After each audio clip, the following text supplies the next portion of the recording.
Valendo.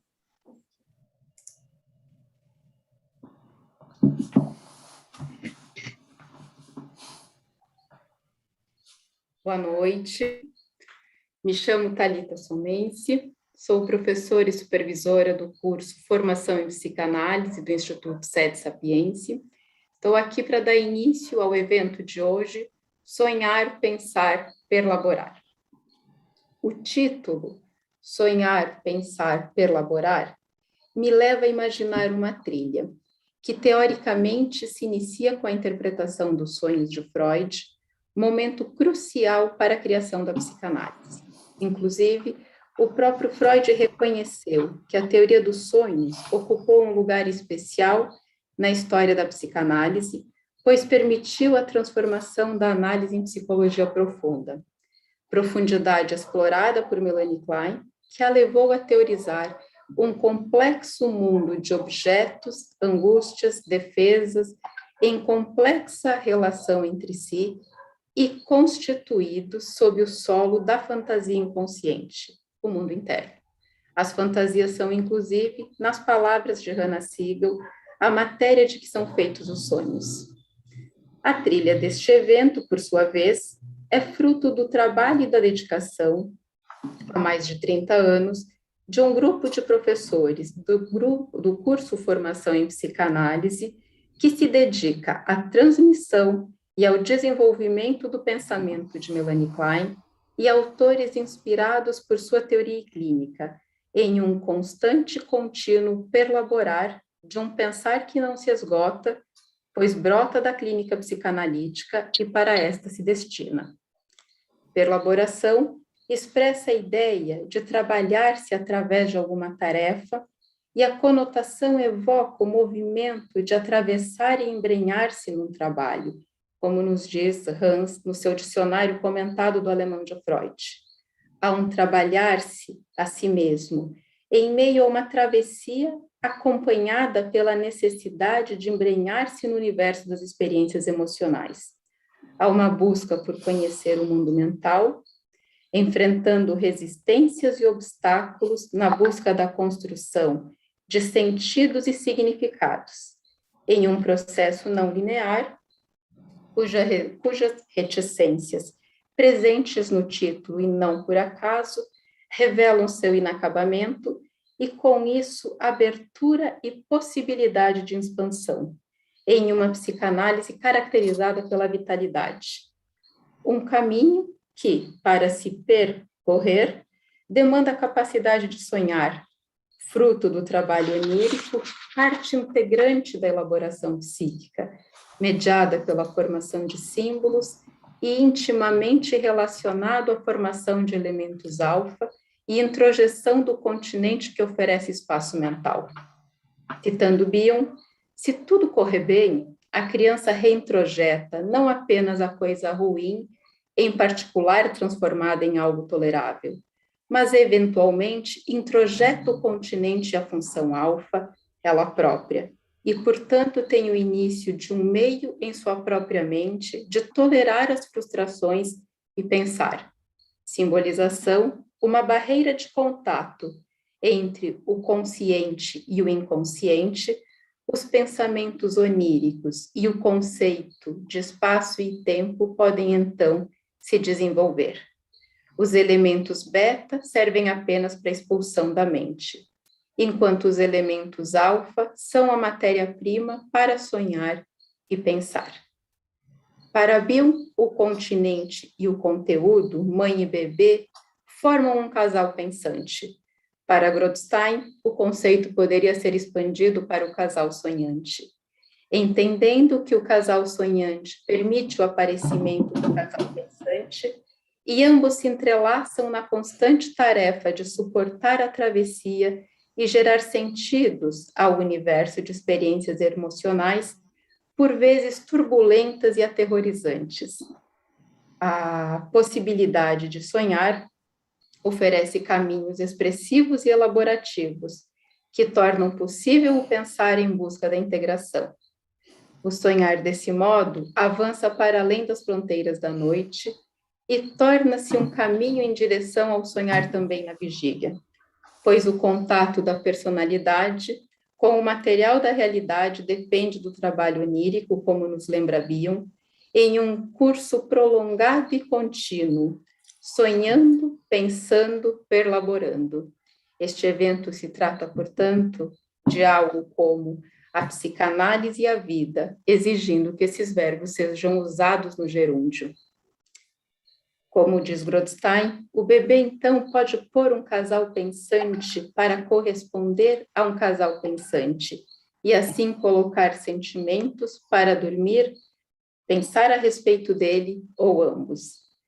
Trata-se da presença de um casal interno, cuja continência introjetada permite criar e suportar a experiência de ter uma mente, abrigar ideias, gestar pensamentos, criar histórias, poesias, arte. Poder dormir como condição para o sonho é o oposto do que vemos, por exemplo, nos terrores noturnos das crianças, que por estarem assustadas, temem e não podem dormir, revelando a ausência, pelo menos temporária, do casal interno capaz de sonhar. E isso as expõe aos perigos das angústias, fantasias e temores da escuridão. Um estado de terror dentro da mente no lugar da serenidade e da paz. Da trilha intrapsíquica, habitada pelo par interno, caminho rumo à dimensão intersubjetiva que constitui o encontro do par analítico, dentro da sempre presente inter-relação entre o mundo interno e externo. No campo bipessoal da análise, o analista é convidado a um sonhar a dois no interior do campo analítico, precisando lançar mão de sua própria capacidade de sonhar, formar imagens, ter liberdade para associar e criar. Neste momento do encontro, que é o encontro entre inconscientes, a mente do analista é posta drasticamente a trabalhar, como nos diz nosso convidado desta noite, Luiz Cláudio Figueiredo, no seu livro A Mente do Analista, lançado neste ano pela editora Escuta e agora aqui apresentado à comunidade psicanalítica do Instituto Sede Sapiense e a outras pessoas que nos acompanham interessadas no nosso pensamento. E em consonância com o que escrevo sobre o par analítico, destaco duas citações do livro do Luiz Cláudio, que está aqui conosco. É um encontro entre infinitos, que procuram expandir-se e não se reduzir às finitudes de suas consciências.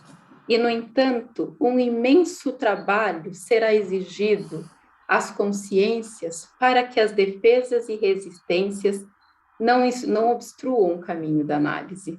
Um pouco mais para frente, mas haverá sempre, diante das turbulências emocionais produzidas pelos encontros no momento presente, uma outra via, a criação e a expansão da mente, a serviço da aventura, da descoberta, da invenção. É quando os infinitos abrem passagem para a sua própria expansão. E assim apresento o nosso convidado, Luiz Cláudio, que nos honra muito com sua presença. Luiz Cláudio Figueiredo, agora o currículo, é psicanalista, professor da PUC São Paulo, membro efetivo do Círculo Psicanalítico do Rio de Janeiro, autor de artigos científicos e livros de psicanálise, entre os quais Adoecimentos Psíquicos e Estratégias de Cura. Luiz Cláudio, que nos honra com sua presença e pela qual agradeço. Após a conferência do professor Luiz Cláudio, a professora e supervisora do curso Formação em Psicanálise, Eliane Marracini, coordenadora desta mesa, fará seu comentário sobre o texto e lerá as perguntas enviadas pelo chat do YouTube. E a todos vocês que estão no YouTube e nos acompanham nesse momento, eu agradeço pela presença e dou-lhes as boas-vindas, desejando a todos nós, hoje e amanhã, encontros muito criativos. O evento começa hoje, dia 15, continua amanhã. E as ideias que serão apresentadas neste evento são registros das trilhas percorridas pelos analistas na clínica, na transmissão da psicanálise e também é fruto do trabalho de cada um consigo mesmo. E o que eu espero, em nome do grupo de professores, é que estas ideias possam ser fonte de nutrição para nossas mentes, a fim de que possamos continuar desenvolvendo nossos caminhos singulares dentro da prática psicanalítica, em direção à abertura, ao aprofundamento e ao pensamento vivo. Então, em nome meu e das colegas que se dedicam à transmissão do pensamento de Melanie Klein e dos continuadores de seu pensamento, agradeço ao Luiz Cláudio e agradeço a todos pela presença hoje. Os convido para estarem conosco amanhã mais uma vez e, com muita alegria, declaro abertos os trabalhos e o nosso evento deste ano. Desejo a todos um bom encontro e, dessa maneira, passo a palavra ao Luiz Cláudio. Contigo, Luiz Cláudio. Boa noite a todos. Queria de início agradecer à equipe do curso Formação Psicanálise. Não é a primeira vez que me convidam para participar de atividades. Fico muito feliz que isso se renove. Espero que isso vá acontecer ainda outras oportunidades daqui para frente. Mas eu queria agradecer em particular a Eliane e a Thalita. E vou dar agora início à minha fala. Como disse a Thalita, eu escrevi e recentemente publiquei um livro sobre a mente do analista. E sobre isso eu fui convidado a falar. Mas eu não vou falar sobre aquilo que eu já falei no livro, porque eu acho que vale a pena sempre a gente estar pensando coisas novas. E eu já estou pensando, por exemplo, numa nova edição do livro, ampliada, corrigida, melhorada, se possível, mas aonde outros capítulos vão se seguir aqueles que lá constam. Particularmente, eu tenho me interessado muito sobre a questão da formação, até porque estou também num instituto voltado para isso, né, para a formação do psicanalista, da psicanálise. Então, eu gostaria de poder apresentar para vocês algumas ideias que eu venho desenvolvendo sobre questões ligadas à formação da mente do analista. A mente do analista, nós sabemos, é extremamente complexa. E a formação é complexíssima. Tem muitas dificuldades, muitos problemas. E eu espero trazer aqui algumas ideias, não como verdades absolutas, mas como temas a serem conversados, a serem discutidos hoje, eventualmente amanhã, e em outras oportunidades também. Eu vou apresentar para vocês um texto que eu escrevi, que vai ser publicado numa revista do Rio Grande do Sul chamada SIG, mas ele não foi publicado ainda.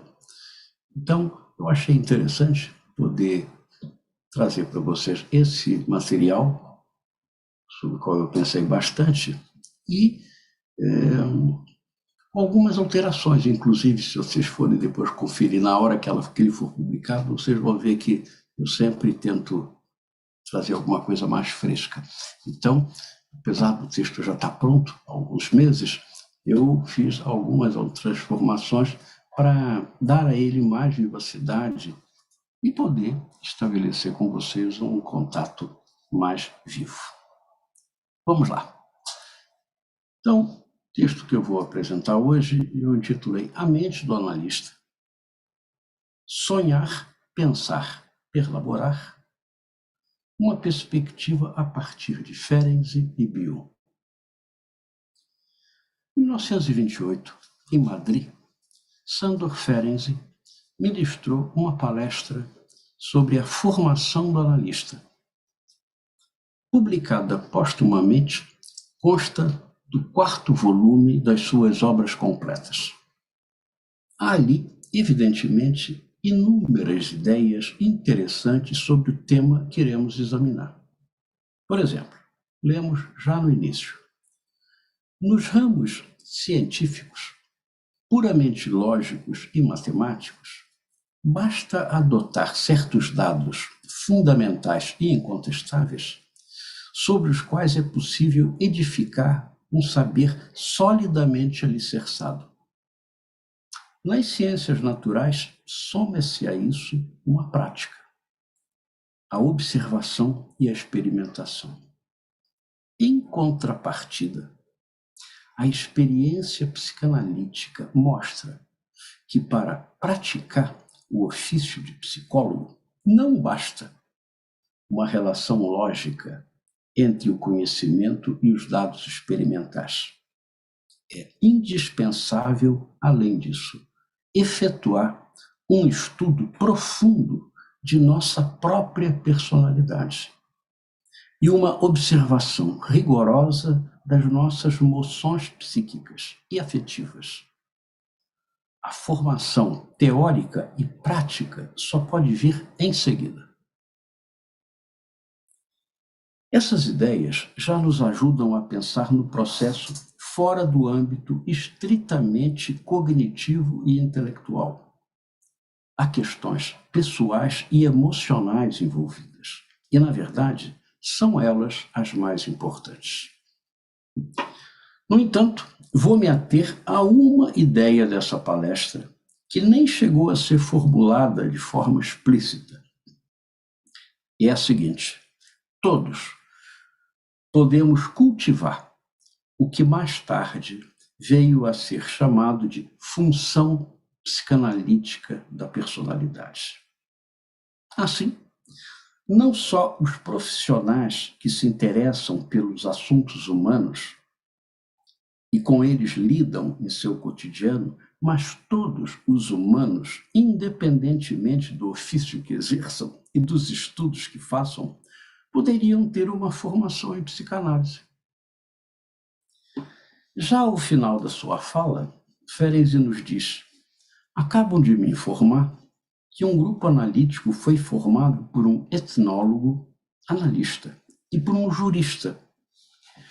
Poderiam manifestar alguma surpresa e indagar: mas a análise não pertence à ciência médica? Responderei pela negativa. A análise é uma nova psicologia que deve ser ensinada em todos os domínios que têm a ver com a psique humana. E prossegue. Todo sociólogo, pedagogo ou criminologista encontrará o caminho aberto, mesmo que não possua formação biológica profunda. Irei mais longe. Num futuro mais distante, estarei pronto para exigir que todo pai ou mãe de família adquira uma formação analítica. Se todos poderiam ter uma formação analítica, devemos pressupor que todos temos algo mencionado de passagem por Wilfred Bion, uma função psicanalítica da personalidade, a ser despertada e cultivada. A ideia que gostaria de destacar nessa minha fala é a do cultivo da função psicanalítica da personalidade no lugar do que poderia ser entendido como formação do analista. Mas no que consiste a tal função psicanalítica da personalidade em sua universalidade? Em primeiro lugar, consiste na capacidade de transformar experiências emocionais brutas e cruas em sentido, ou seja, na capacidade de mentalizá-las pela via do sonhar, no sentido amplo que Bion dá ao termo. Diz Thomas Ogden: há na personalidade uma função especificamente psicanalítica, e sonhar é o processo principal através do qual essa função se manifesta.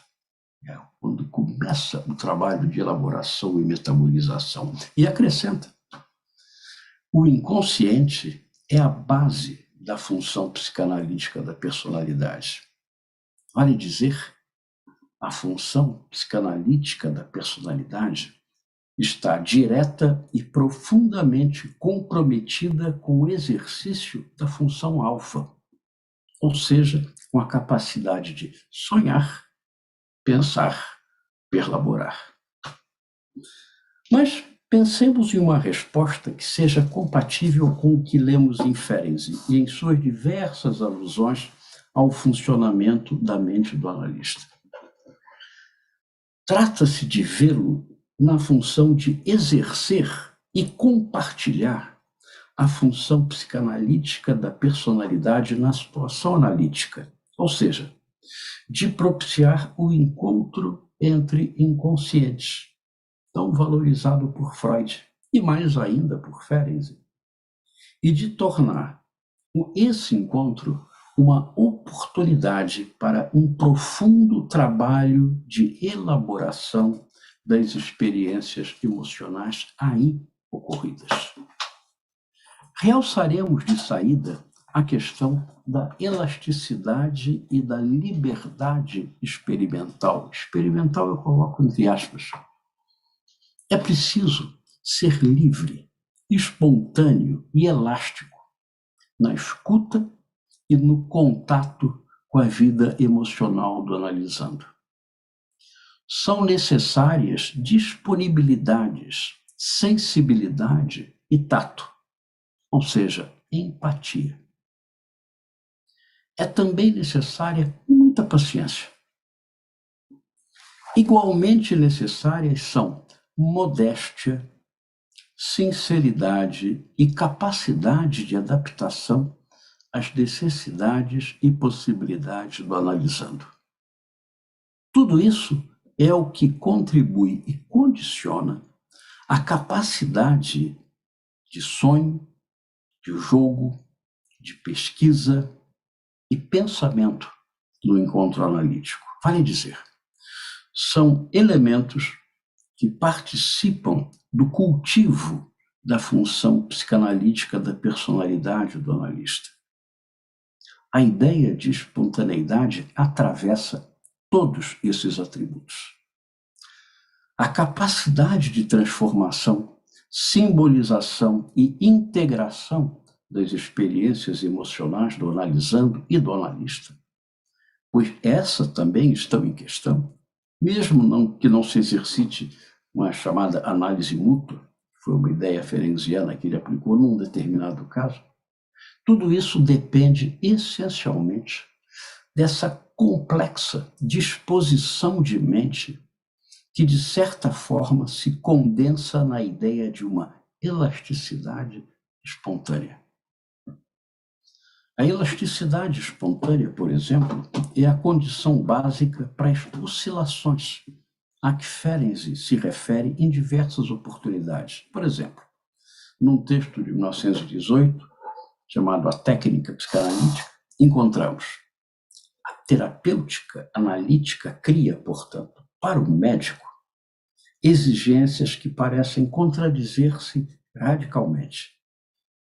Pede-lhe que dê livre curso às suas associações e às suas fantasias, que deixe falar seu próprio inconsciente.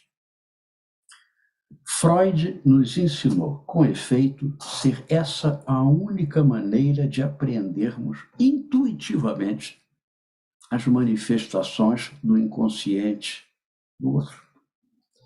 Por outro lado, o médico deve submeter a um exame metódico o material fornecido tanto pelo paciente quanto por ele próprio. E só esse trabalho intelectual deve guiá-lo em seguida em suas falas e ações.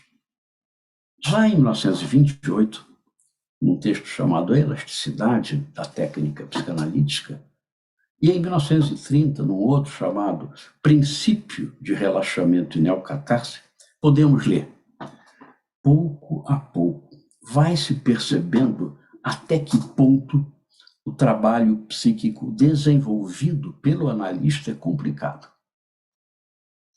Deixam-se agir sobre si as associações livres do paciente e, ao mesmo tempo, deixa-se a sua própria imaginação brincar com esse material associativo.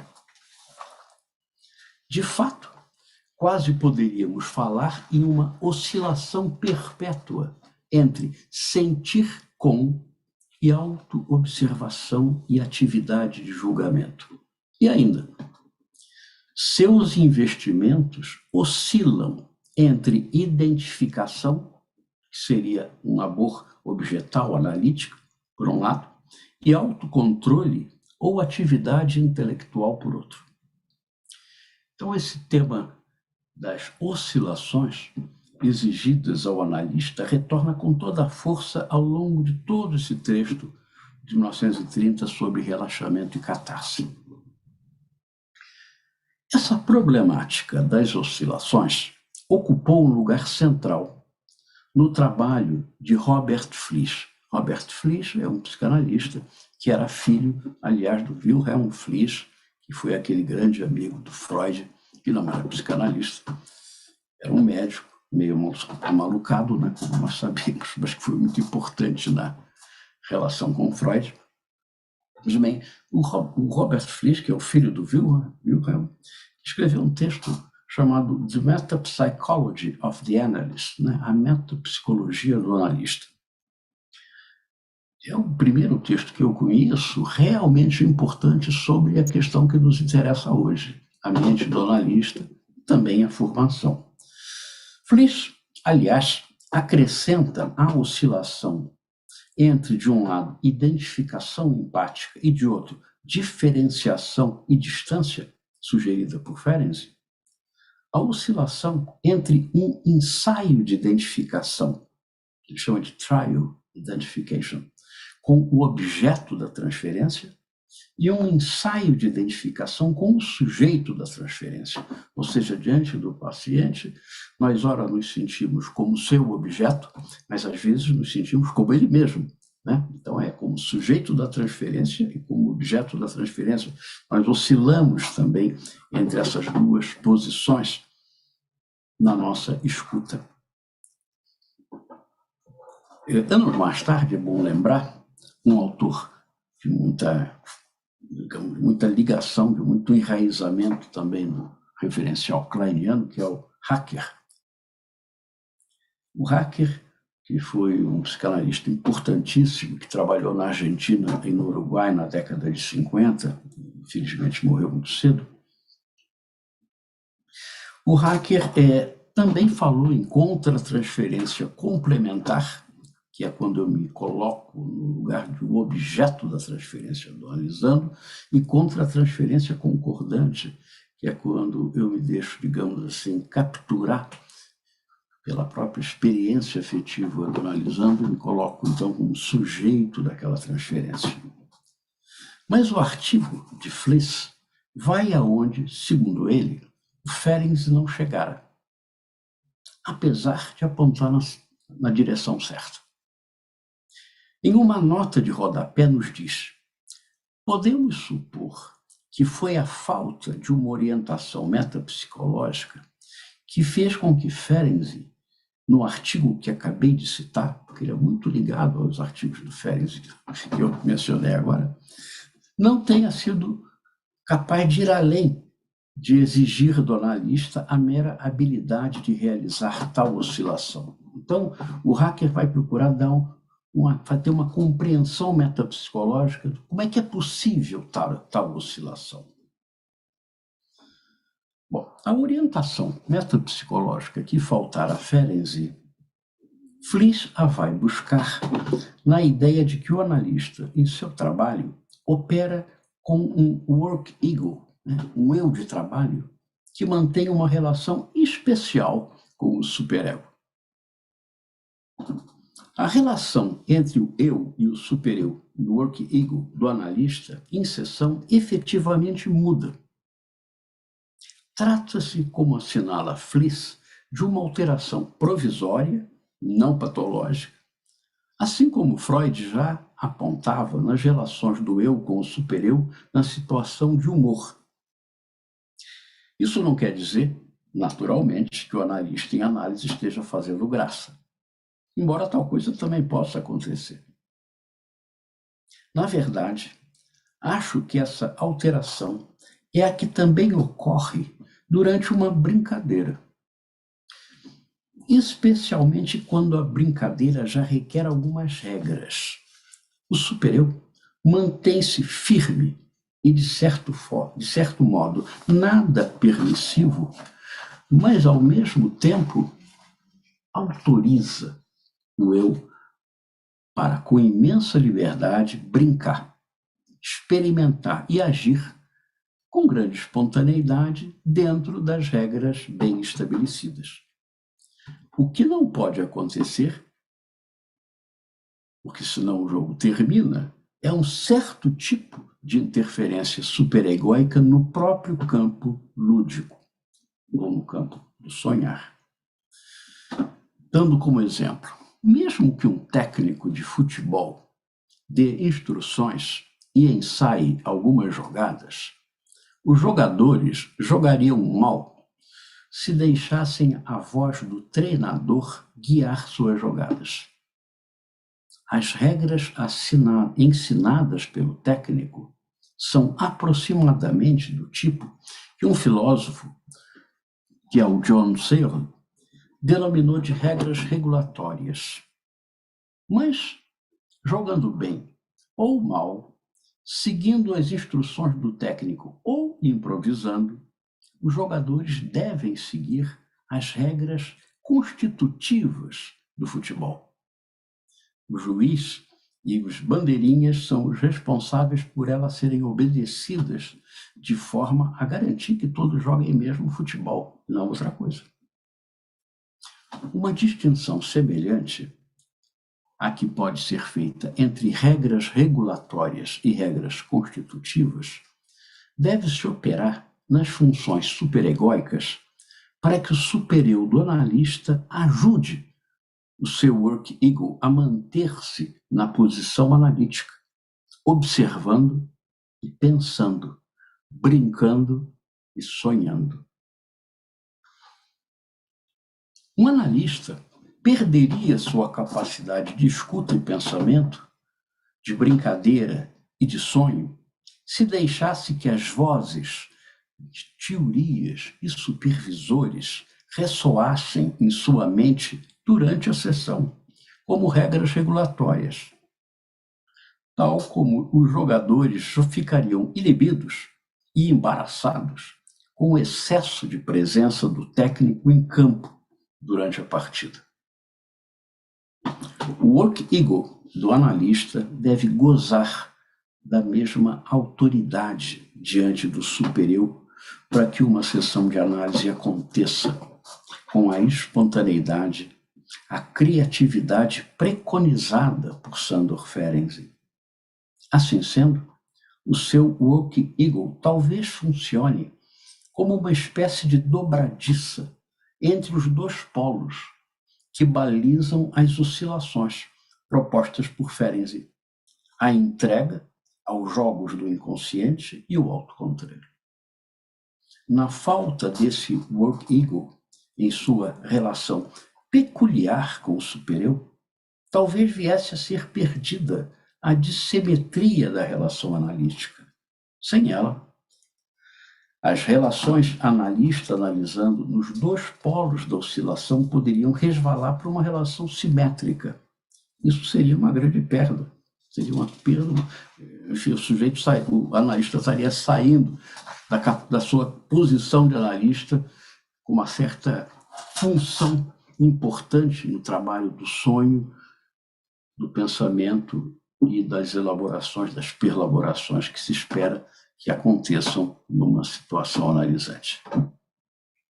Bom, como instaurar uma mente de analista que opere com o work ego, tal como sugerido por Robert Fliss, e com um supereu cuja função de observação garantidora e autorizante prevaleça sobre a função de julgamento e reprimenda?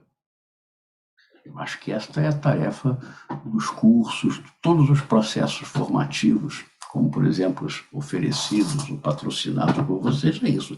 Como criar work egos de analista capazes de funcionar com uma mente de analista de maneira espontânea e elástica, criativa.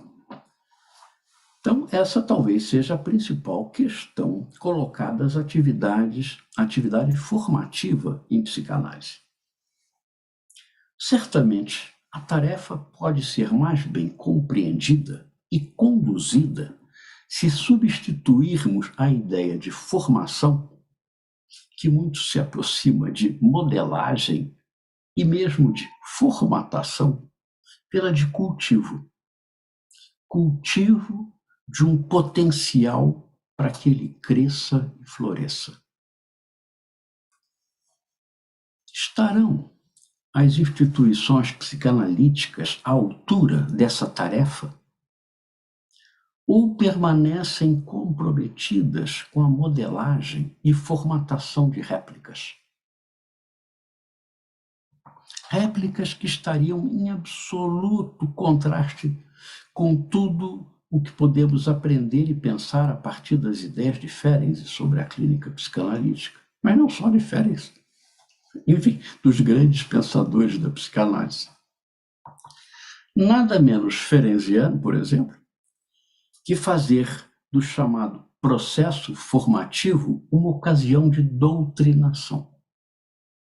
Isso é, formatação doutrinária. Mesmo que essa fosse uma doutrinação pretensamente ferenciana. Da mesma forma, uniformizar os formandos, fazendo-os vestir uma mesma camisa, ainda que essas camisas trouxessem impresso o nome Ferenczi em letras maiúsculas, seria um completo desserviço à psicanálise, especialmente a uma psicanálise praticada sob sua inspiração.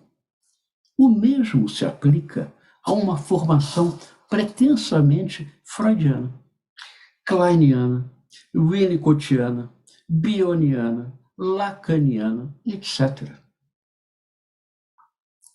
Tais denominações estão mais a serviço de alimentar o narcisismo de indivíduos e grupos do que de contribuir para o exercício do pensamento clínico e das elaborações. Nada menos favorável aos trabalhos psíquicos que se requerem à mente do analista do que narcisismos bem alimentados. Uma das fontes mais insidiosas das resistências em análise, porque nós sabemos que as resistências em análise não residem apenas nos analisandos, elas estão em nós. E eu acho que o narcisismo do analista, aliás, isso já era sabido pelo Ferenczi, é um grande entrave para o nosso trabalho. O que se sugere, assim, é a tarefa de instalar um work ego de analista, em que a função psicanalítica da personalidade possa ser exercida em sua máxima potência e, portanto, com o mínimo de constrangimentos que um superego técnico e doutrinário, na verdade dogmático, costuma impor.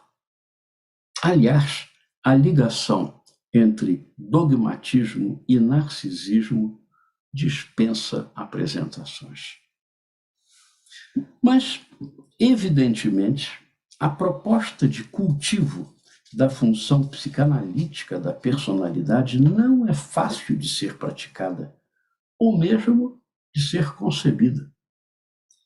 Sabemos que análise pessoal, supervisão e teorias são claramente indispensáveis ao analista.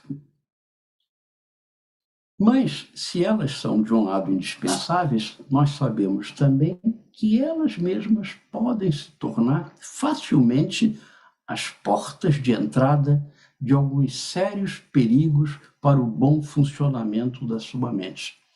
Nós, então, precisamos do famoso tripé, não é? Estudo teórico, prática supervisionada, análise pessoal, mas nós sabemos também, não podemos ignorar, que tudo isso tanto pode ser indispensável, como pode se tornar um grande entrave, pode ser uma coisa formatadora e de alimento para o narcisismo de indivíduos e grupos. Por enquanto, o que nos parece possível e necessário é repensar a análise pessoal, a prática supervisionada e o estudo teórico à luz destas ideias, de modo a não deixar esse famoso tripé a serviço de uma noção vulgar e ortopédica de formação. Eram essas poucas ideias que eu queria hoje transmitir a vocês. Muito obrigado.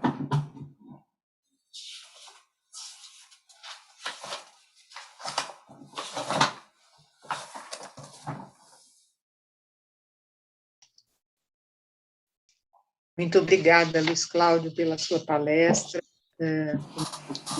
assim, tocando em pontos os mais importantes dentro do tema da mente do analista.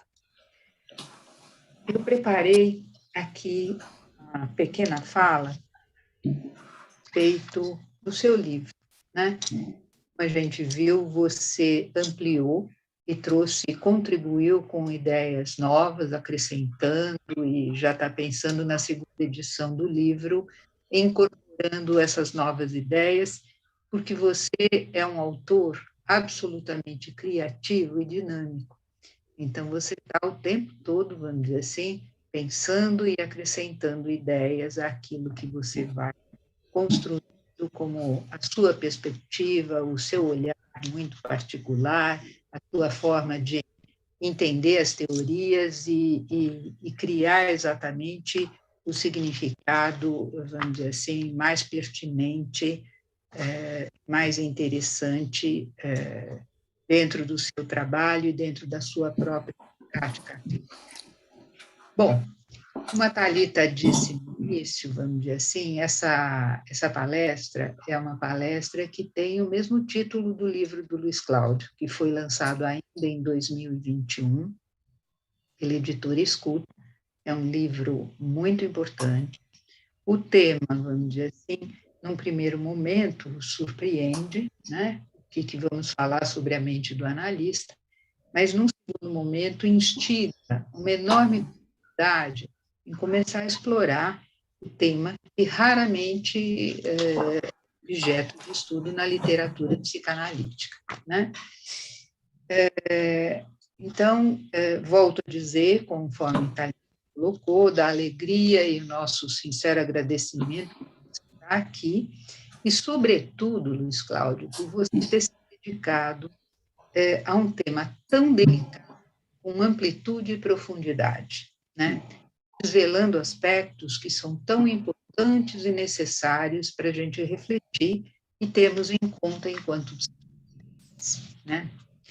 Em especial, nós, professores do núcleo Klein-Bioniano do curso Formação em Psicanálise, a gente considerou o encontro de hoje uma excelente oportunidade de ter a sua presença aqui para dialogar conosco, com os nossos alunos, os membros do nosso departamento e com o público interessado em geral. E assim dar espaço para que todos nós pudéssemos desfrutar dessa oportunidade que consideramos de formação continuada, que nos é tão cara. Como a gente pôde acompanhar, o Luiz Cláudio é um autor criativo e original que se apropria das teorias psicanalíticas para pensar sobre elas e ir além. Como ele encontra-se permanentemente instigado a sonhar, pensar e perlaborar em torno da experiência emocional única de ser psicanalista. Ele busca debruçar-se sobre a clínica psicanalítica e a potencialidade que comporta, porém, sem deixar de considerar os limites não ultrapassáveis de um processo de análise, como fez questão de destacar. A palestra do Luiz Cláudio nos trouxe elementos essenciais para a gente vislumbrar a fecundidade e a complexidade do tema da mente do analista. Eu, a seguir, pensei alguns pontos do livro exatamente como uma maneira de oferecer um aperitivo do seu importante conteúdo e destacar a relevância da sua leitura. Ao longo de 7 capítulos, que foram baseados em palestras que Luiz Cláudio proferiu em distintas instituições dedicadas ao estudo de psicanálise, ele nos brindou com enfoque de vértices e ângulos do encontro analítico que indicam a complexidade que abriga esse encontro particular entre subjetividades e o exercício da função analítica. Ao acompanhar a sua escrita, nós somos surpreendidos por verdadeiros insights, um reconhecimento e identificação de fenômenos clínicos e experiências emocionais vividas no contexto das transferências e das contratransferências, mas que também as transcendem. O que está em foco é um novo olhar sobre a nossa prática clínica, mas, sobretudo, sobre a atividade do psicanalizar que resolvemos abraçar.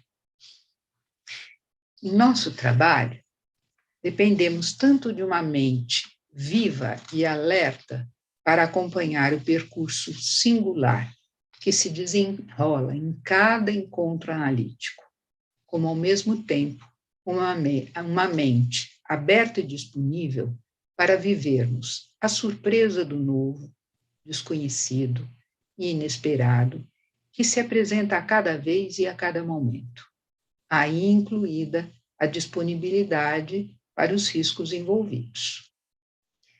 Nas transferências para o aqui e agora do encontro psicanalítico é que se verificam as repetições inconscientes das dimensões inconscientes das experiências e das dinâmicas e estruturas da personalidade. Considerando-se com Luiz Cláudio que o campo transferencial é uma criação compartilhada do analista e do analisando, sendo para ambos parte de seus mundos internos e externos. O analista, existindo como um observador, participante do campo e estando inserido nesse campo intersubjetivo. O Luiz Cláudio também trata no livro do enquadre interno, que é o que define uma mente de analista em atividade. Pela identificação com o método psicanalítico e introjeção da função analítica. Assim como é o que garante que o trabalho analítico seja realizado nas mais distintas situações, as quais podem se distanciar do enquadre clássico, como os atendimentos extramuros, que cada vez mais se multiplicam, como nos atendimentos remotos, que implicam em especial elasticidade, aos quais fomos remetidos obrigatoriamente pela pandemia e confinamento necessários. Os atendimentos remotos levaram Luiz Cláudio a refletir especialmente sobre eles, em um dos capítulos do livro, e examiná-los em relação ao dispositivo analítico, que conta sempre com uma dimensão virtual, assim como o trabalho do analista se dá sempre na realidade virtual de que a psicanálise precisa para trabalhar. Ao destacar a importância do enquadre interno, que nos caracteriza como analistas e se constrói a partir da nossa própria experiência em análise, Luiz Cláudio considera como a disposição de mente que precede os encontros com outros sujeitos, a escuta a eles e a si mesmo, o que permite ascender ao enquadre psicanalítico propriamente dito. Ao discorrer sobre as implicações e vicissitudes do encontro analítico, o autor destacou a complexidade da situação analisante, quando se encontram não apenas o inconsciente do paciente e do analista, que são infinitos por si e procuram expandir-se, como também Thalita assinalou, mas também as dimensões inconscientes do psiquismo, o inconsciente pré-histórico, o inconsciente passado e o inconsciente presente. que se infiltram em todas as instâncias psíquicas. Ele coloca em relevo a importância do analista contar com a possibilidade de uma escuta polifônica, ampla, profunda, diversificada, multidirecional e que busque acessar o entrecruzamento dos inconscientes que habitam o campo analítico e se manifestam no encontro singular que tem lugar e obedece a variadas temporalidades. Temas como a empatia e a intuição, que visam apreender as manifestações inconscientes, foram retomadas desde Ferenczi, e hoje aqui o Luiz Cláudio retomou isto mais extensamente. Quando ele destaca que o analista teria que ver nas repetições transferenciais e, consequentemente, nas contratransferências, o verdadeiro material inconsciente. Nesta direção, Luiz Cláudio relembra Robert Fliess. Eu também recortei o destaque e a contribuição do Robert Fliess na ênfase que ele atribui às oscilações no funcionamento da mente do analista. Entre elas, a oscilação entre identificação e diferenciação, momentos de empatia e momentos de observação, relativamente distanciada, que visam obter uma apreensão empático-intuitiva do que antecipa do inconsciente do analisando. E isso é muito interessante porque isso vai conduzir ao sonho diurno condicionado, que é uma noção do Fliess, que antecipa a noção de reverie proposta por Bion, e que tem por base o que o analista experimentou contratransferencialmente na condição de objeto e de sujeito das transferências a que a ele se dirigem, como o Luiz Cláudio acabou de pontuar. Em muitos momentos, o Luiz Cláudio retoma ideias de Freud, em vários momentos, e ele visa, nesses momentos, principalmente, destacar onde se encontram as sementes originais do que veio a ser desenvolvido por autores pioneiros da psicanálise, como Ferenczi, Klein, Winnicott e até mesmo Bion, com seu especial interesse pela mente do analista. Como também se encontram ampliações e avanços dessas sementes freudianas em alguns proeminentes pensadores, como Green, Derrida, entre outros, todos eles destacados por Luiz Cláudio em seu livro. Além destes, o Luiz Cláudio transita e se apropria, de modo bastante particular, das postulações de vários autores atuais, que lhe fazem especial sentido, indicando como criativamente desenvolveram ideias e pensamentos que se encontravam em estado germinal nas concepções de seus antecessores. Encontramos, na grande angular do pensamento de Luiz Cláudio, destacadas referências a Bolas, Britton, Ana Álvares, Angier, o casal Baranger, Roussillon, Ferro, Ogden, Capper, Civitarese, César e Sara Botella, Grotstein, Robert Fliess, Hacker, Miquel Muzon, Rocha Barros, Cassorli, Coelho Júnior, entre outros. E vale salientar, Luiz Cláudio não apenas os refere, mas constrói um pensamento articulado em relação ao que apreende destes, de modo a criar a sua própria perspectiva. E agora, para concluir, eu cito um significativo trecho do livro, A Mente do Analista, que eu recomendo vivamente a leitura. Abre aspas. Hoje praticamos uma psicanálise muito mais complexa, rica e profunda do que aquela a que Freud tinha acesso. E sabemos, ou pensamos saber, de coisas que ele nem imaginava. Mas só chegamos aonde chegamos porque nos mantivemos fiéis à ideia de psicanalizar como pesquisa. reticências um pouquinho mais adiante. Porém, nunca nos esquecendo que nossa consciência e, portanto, nossas ideias e teorias finitas jamais serão capazes de apreender o infinito do inconsciente e os infinitos dos encontros analíticos, sejam eles presenciais ou remotos. Tá? E com isso eu termino a minha participação, né? E a seguir agradeço novamente Luiz Cláudio por essa oportunidade, por essa presença, por essa contribuição ao nosso departamento, para os nossos alunos, para os membros do nosso departamento, da nossa comunidade. E, a partir de agora, a gente vai dar início a um momento de podermos responder a algumas perguntas, né? Não sei se... Queria já de início, antes das questões, das conversas, agradecer muito, Helena, por essa apresentação que você fez do meu livro, muito generosa, e, enfim, eu acho que você pega realmente pontos que eu acho que eu também considero pontos assim, nevrálgicos daquilo que eu estou tentando expor. Então, muitíssimo obrigado por essa apresentação tão positiva. Espero que venham a ler o livro a partir da sua apresentação, não se decepcionem muito. Com certeza, e eu vou mostrar a capinha do livro.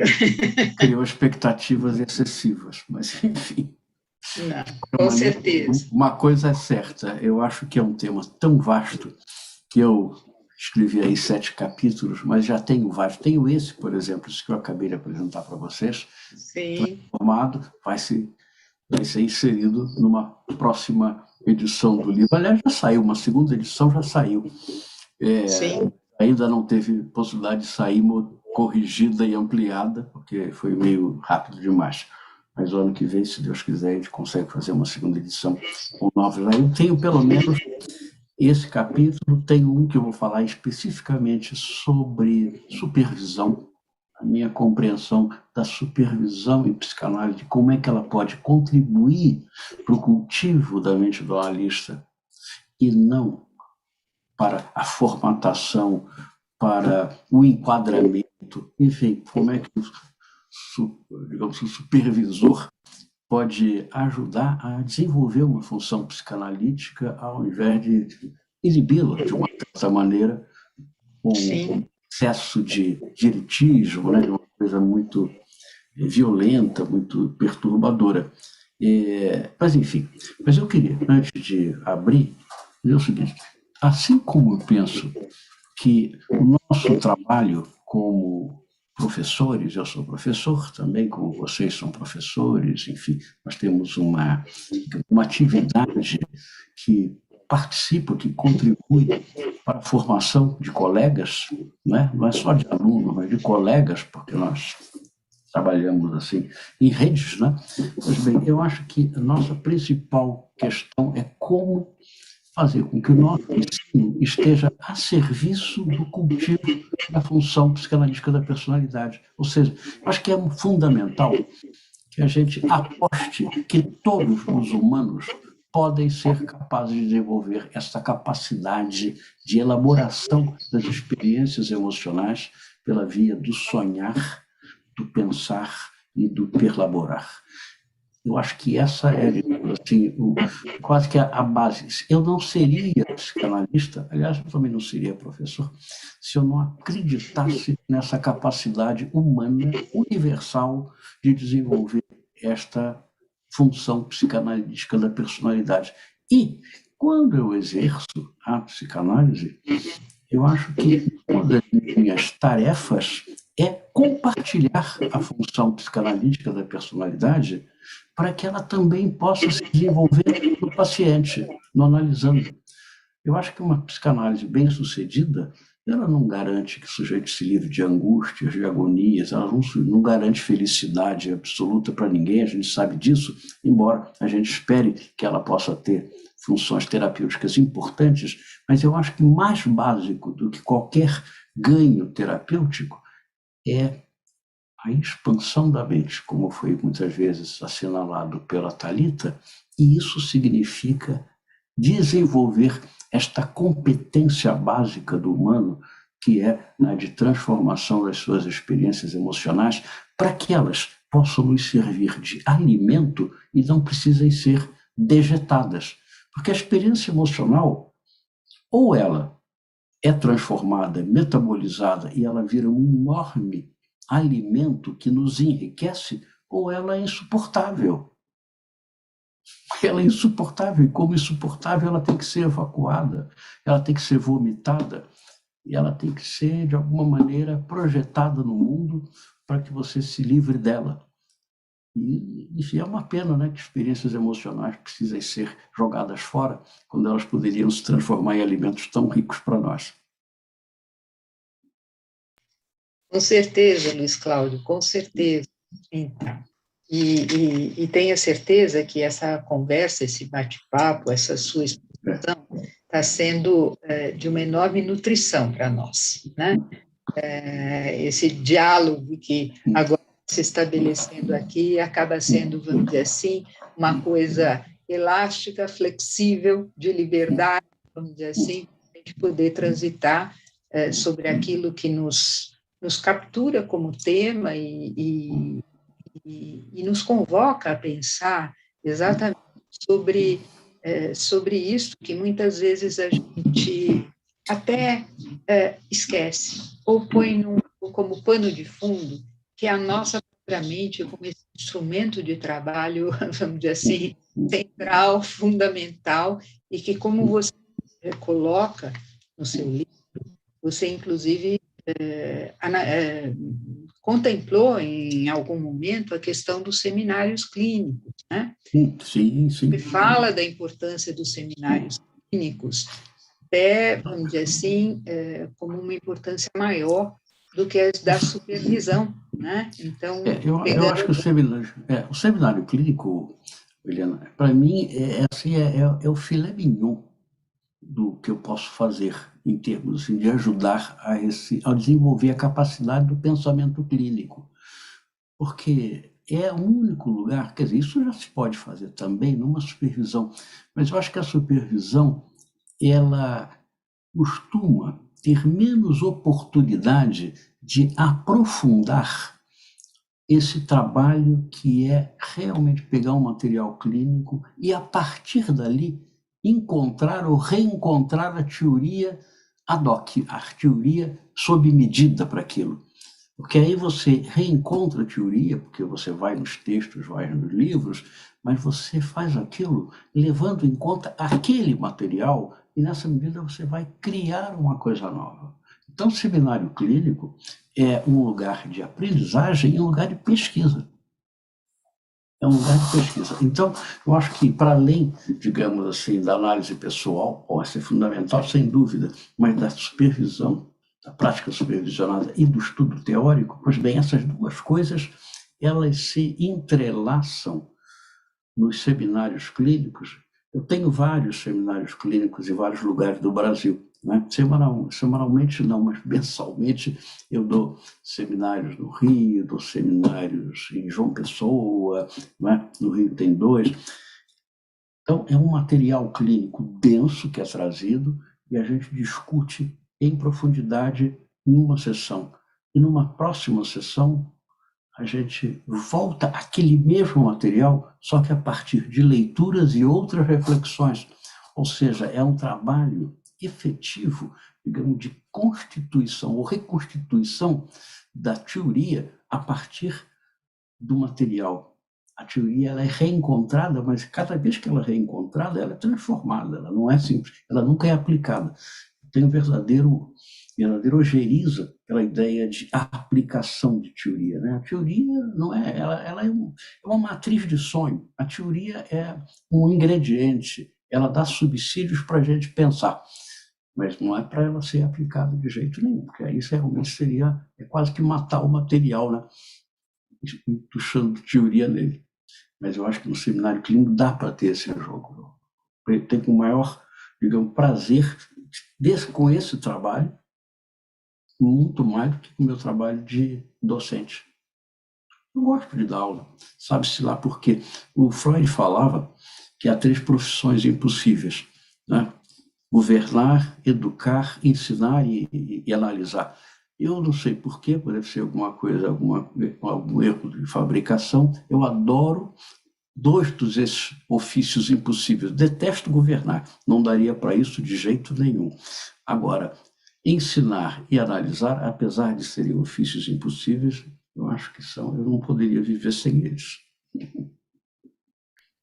Então, e eu fico pensando sobre essa tua colocação e a importância do seminário clínico, Luiz Cláudio, e fico pensando o quanto, num seminário clínico, você convoca o grupo, em geral ele se dá em grupo, né? O grupo a realmente começar a sonhar sobre o material. Levantar hipóteses, confrontar.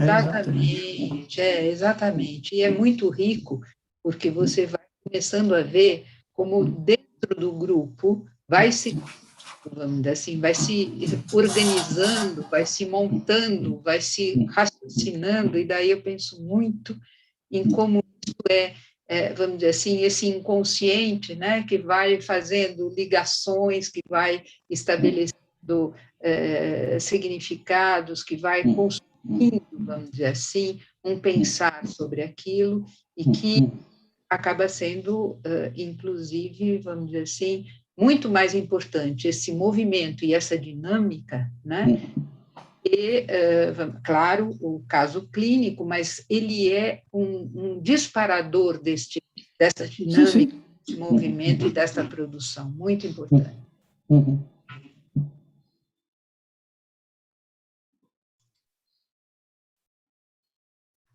Temos aqui, viu, Luiz Cláudio, várias pessoas elogiando a sua parte, elogiando o tema. Muito obrigado. Né?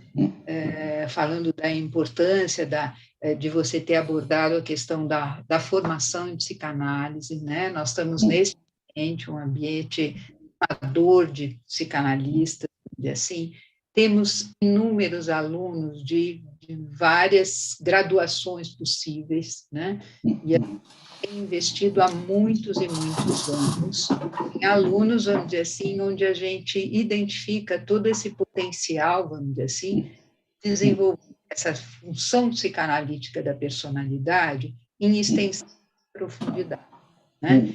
E eu acho que é esse cultivo que a gente vai tentando acompanhar ao longo, vamos dizer assim, dos nossos 4 anos e mais um ano, assim, de trabalho de conclusão, né? Então, de uma forma geral é isto. Agora, eu tenho um tema que eu acho que eu gostaria de colocar para você abordar um pouquinho, que é o tema que você coloca no capítulo 4, Luiz Cláudio, sobre um pouco sobre diferentes formas de temporalidade e dos tempos de análise. Acho que é um tema super interessante, que se você pudesse falar, seria muito legal. Aí me parece que nós trabalhamos, claro, eu pelo menos não uso o tempo lógico lacaniano, como deve ser óbvio para todos, então eu trabalho com uma sessão que tem 45 minutos, ela começa e depois termina. Acho muito importante sustentar esta regularidade, não é? Esta previsibilidade, essa possibilidade de realmente, nesses 45 minutos, às vezes 50, se escapa um pouquinho, mas aonde você realmente cria um ambiente, não é? Espaço-temporal bem definido.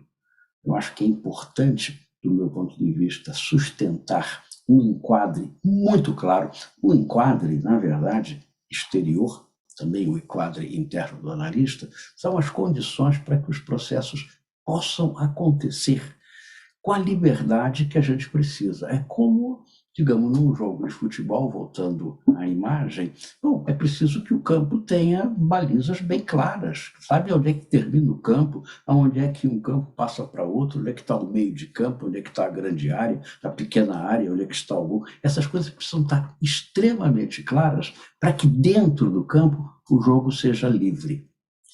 Não é? Então, para mim, o enquadre, a formação de um enquadre, e nessa medida o enquadre espacial e temporal, ele é absolutamente necessário. No entanto, para que dentro desse enquadre bem estabelecido, e isso depende de um relógio, depende, digamos, de uma temporalidade mundana, dentro desse enquadre as coisas não se passam de acordo com a temporalidade, digamos, conhecida, não é? E aí eu reivindico para o trabalho de análise esse conceito de instante, mas de acontecimento. O enquadre estava bem estabelecido, mas dentro a sessão é feita de instantes, de momentos em que alguma coisa acontece, um encontro entre inconscientes. E o que ele produz, na verdade, além da turbulência de que eu falo num dos capítulos, é um produtor contínuo de momentos de ruptura, de mudança, de insight, de descobertas, de invenções, não é? De silêncios também. Mas, enfim, tudo isso vão marcando a sessão, apesar dos 45 minutos regulamentares, né?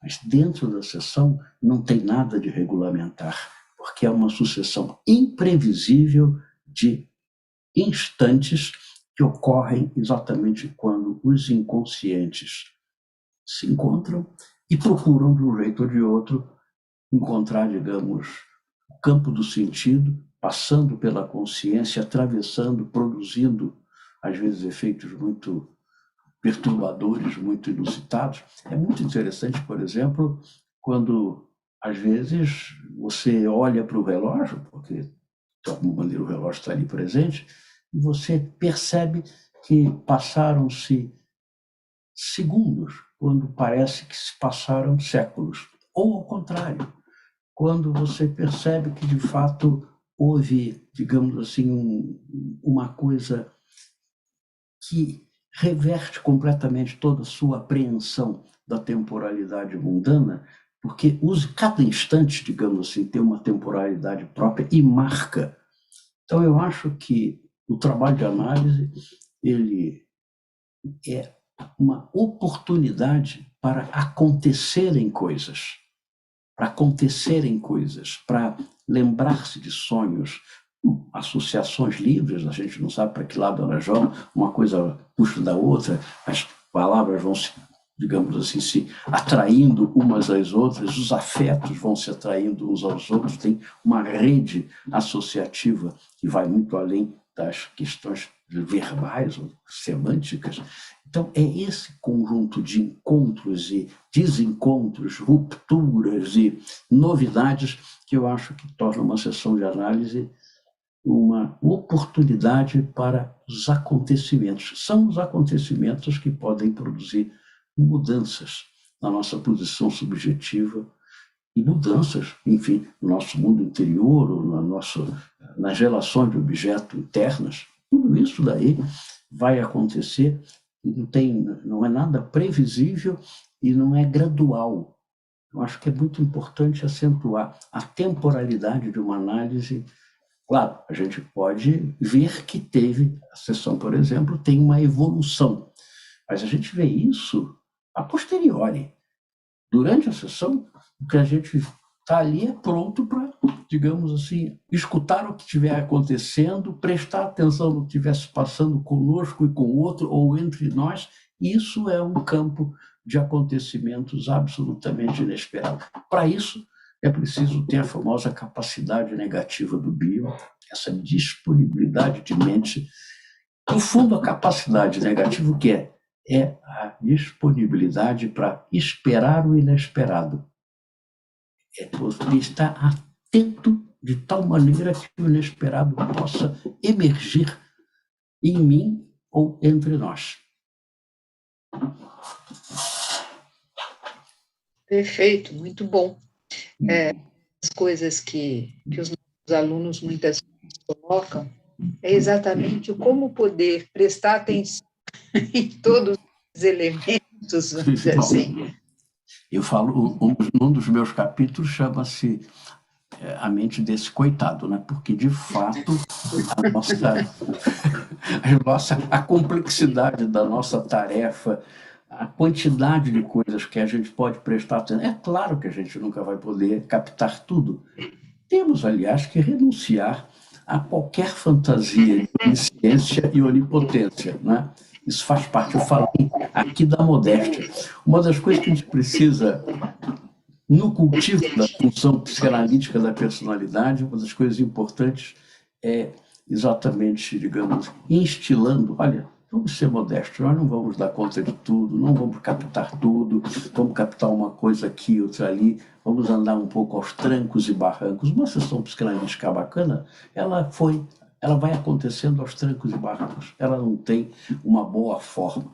A posteriori, a gente pode até perceber que alguma coisa se constituiu de uma maneira mais significativa, mas, bom, um fato selecionado que permite que você entenda melhor aquilo que está se passando.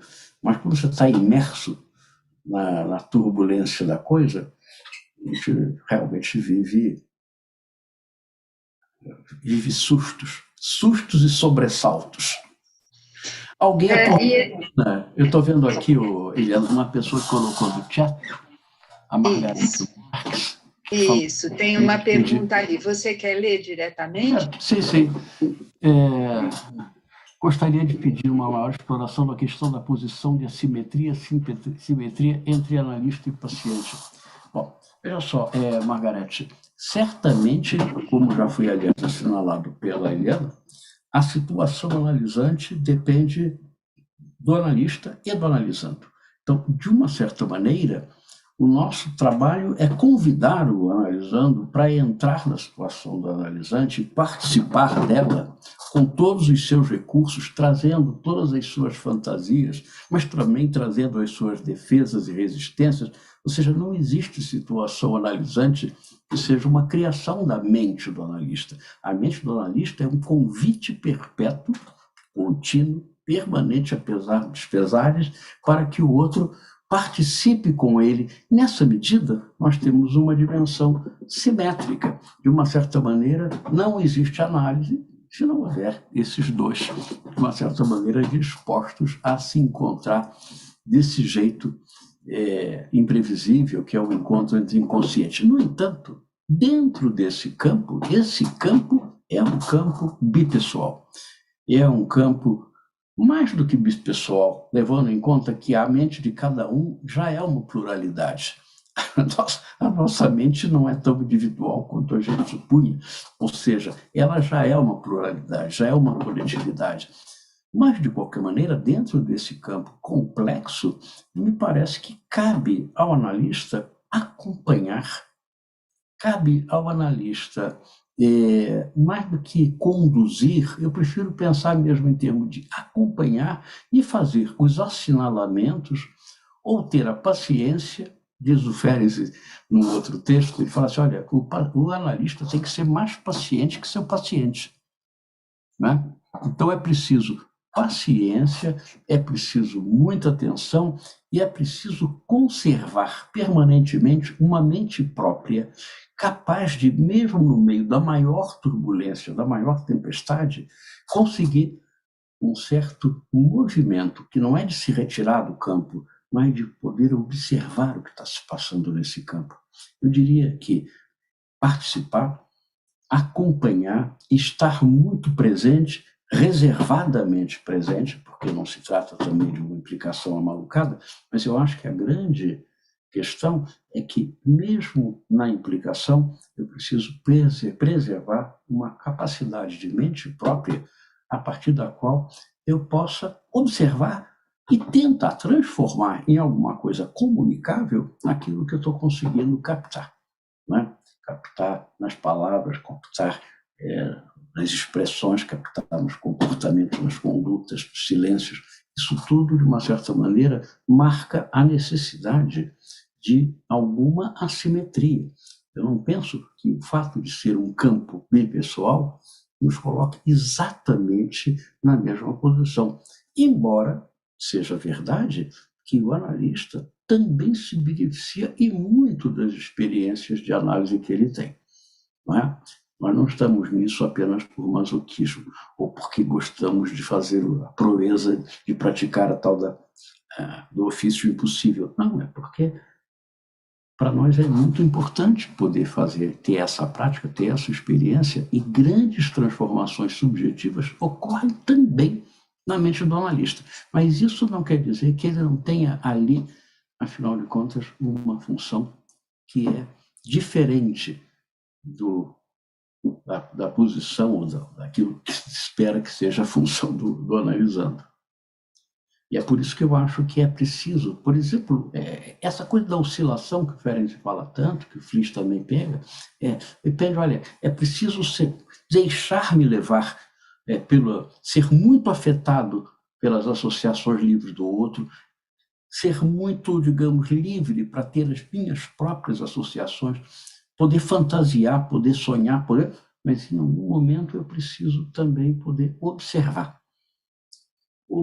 de dentro do campo, mas com uma relativa, digamos, isenção daquilo que está se passando comigo e analisando cada momento. Só um pequeno Alguém, uma pessoa. Deixa eu só ver a outra pergunta. Tem uma outra pergunta. Tem mais uma. Tá. Então, a Suzana que pergunta, o instante se aproxima do que Bion pensou com a mudança catastrófica? Sim, claramente. Embora eu diria que talvez em magnitude seja um pouquinho diferente.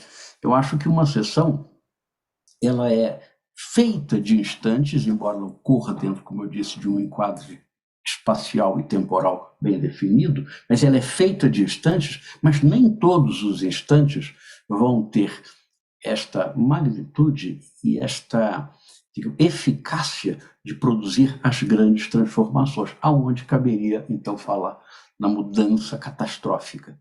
Uma mudança catastrófica onde envolve, portanto, rupturas, envolve um momento trágico da situação, né? Mas você ia falar, então, Eliana? Eu ia apenas comentar que eu tinha reservado um outro ponto para você conversar um pouquinho conosco sobre discorrer sobre a questão das contratransferências, mas eu acho que na sua exposição anterior agora, você abordando todo esse trabalho de uma forma direta. Eu estava vendo aqui o horário, eu comecei a trabalhar hoje antes das 8 da manhã. Então, está cansado, né? Eu tenho mais uma cansado. pergunta, Luiz Cláudio. Então, pode ser mais uma pergunta? Vamos lá. É uma pergunta da Gina Tamburrini, que você conhece bem.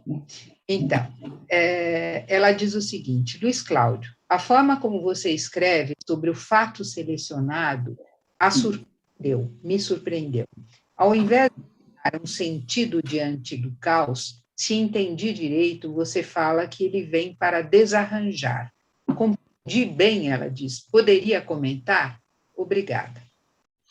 O fato selecionado nos tira, digamos assim, da coisa nivelada. Ele dá um relevo. A partir do momento em que você capta, ou você é afetado pelo que você vai, digamos assim, operar como sendo um fato selecionado, você dá forma. Mas você dá forma na medida em que você sai, digamos, de uma coisa flat, de uma coisa onde, digamos, os acontecimentos vão se sucedendo sem possibilidade, por exemplo, de ser significados de uma outra maneira.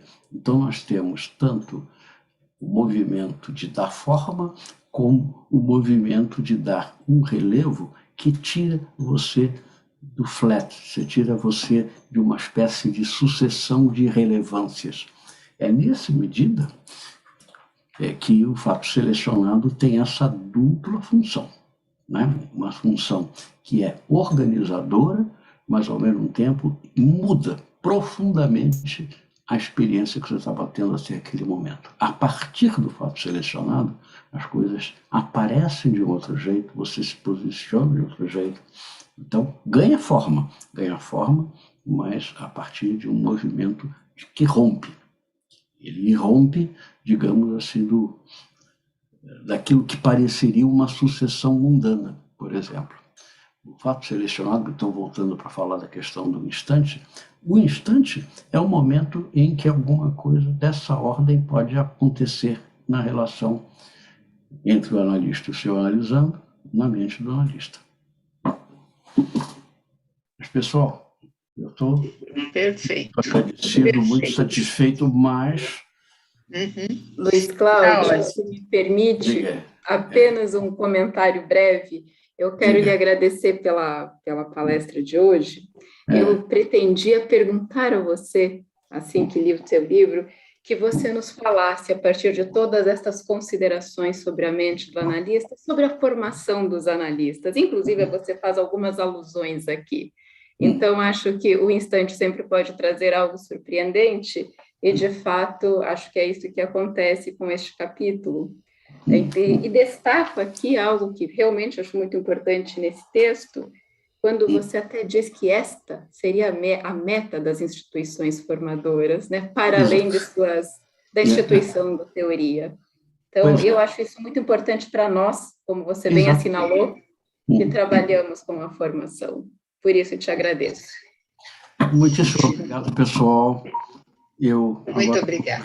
Vou jantar e depois, quem sabe, dormir. Bom descanso, Luiz Cláudio. Muito obrigada. Até logo. Um abraço. Bom trabalho amanhã, bom trabalho para todos, tá bom? Muito obrigada. Até logo.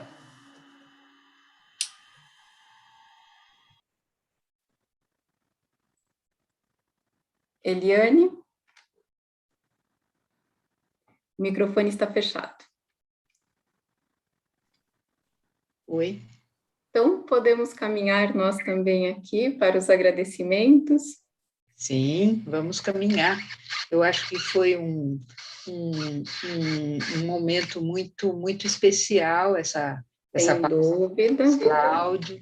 Acho que a gente conseguiu conversar, vamos dizer assim, agora mais ao final, de uma forma muito interessante, né?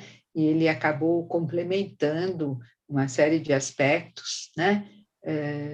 Acho que o tempo passou, a gente teria talvez um pouquinho mais de tempo para nos alongarmos. Nós estamos, vamos dizer assim, instigados em perguntar, em explorar o tema, um tema tão importante, tão instigante, mas com certeza não será esta a única oportunidade que a gente vai ter de tê-lo aqui novamente conosco e conversarmos sobre as ideias. E talvez quando ele lançar essa segunda edição da Mente do Analista, né, que eu queria só reforçar para aqueles que tiverem interesse em comprar o livro, o site da editora é www.editorescuta.com.br, né?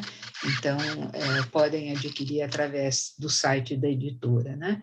Mas talvez quando ele lançar uma outra edição, ou um segundo volume, quem sabe, sobre a mente do analista, a gente possa trazê-lo de volta para conversar conosco, porque o tema é realmente muito amplo, muito rico, muito profundo, muito instigante, e a gente sempre terá coisas a pensar juntos, né? Portanto, acho que tivemos uma bela abertura, e que dá o tom dos sonhos, elaborações e pensamentos que se seguirão amanhã. Teremos, né, as trajetórias, né, dos colegas amanhã contando um pouco desse trabalho conosco, que acho que também é fruto da mente de cada um desses analistas. Portanto, acho que temos aí um bom começo de trabalho. Sim. Com certeza, Thalita, com certeza. Queria agradecer a você também, como uma das organizadoras desse evento, e acho que estou terminando aqui esse começo do nosso evento muito satisfeita, muito contente de que a gente possa estar se debruçando para sonhar, pensar e perlaborar juntos. Sem dúvida nenhuma, e esse agradecimento, Eliane, se estende a mim e a Suzana Alves Viana, também professora, também supervisora do curso Formação em Psicanálise, que não está aqui nesse momento, mas foi quem, junto comigo, assumiu a representação do nosso grupo, na verdade, nesta organização do evento. Então, também a Suzana, eu estendo aqui os agradecimentos nesse momento. E sobre a palestra do Luiz Cláudio, para quem também nos acompanha aqui, acho que vai muito de encontro ao que nós também acreditamos como formação, uma formação que, para além de toda a estrutura teórica que precisa se constituir, ela passa por uma formação interna, né? Portanto, a formação e a constituição da mente do analista. Então, acho que é desta maneira, né, que encerramos por hoje. Eu, antes de até mesmo encerrarmos, apenas deixando alguns recadinhos. O evento de hoje, esta conferência de abertura, está gravada, está sendo gravada e vai ficar disponibilizada no canal do SEDES, do YouTube, e também será disponibilizada no canal do departamento. Amanhã, para quem está aqui e está inscrito no seminário clínico, vocês já foram informados por e-mail, mas nós vamos iniciar o seminário clínico da parte da manhã 15 minutos antes do que havíamos programado. No lugar de 9 horas, iniciaremos às 8h45. Peço que vocês fiquem atentos a isto. Essa foi uma maneira que encontramos de ter um intervalo entre o seminário clínico e a mesa. Os seminários clínicos têm vagas restritas, foram feitas inscrições que estão encerradas neste momento, e as mesas estarão com links disponíveis do YouTube, e eu gostaria muito de encontrá-los, eu digo eu, e em nome de todo o grupo que eu represento, encontrá-los novamente amanhã por aqui. Obrigada, Thalita, e boa noite a todos. Obrigada por estarem conosco esta noite, né? E muito obrigada, Eliane. Continuaremos os nossos trabalhos, né? Um abraço, Thalita. Obrigada. Outro.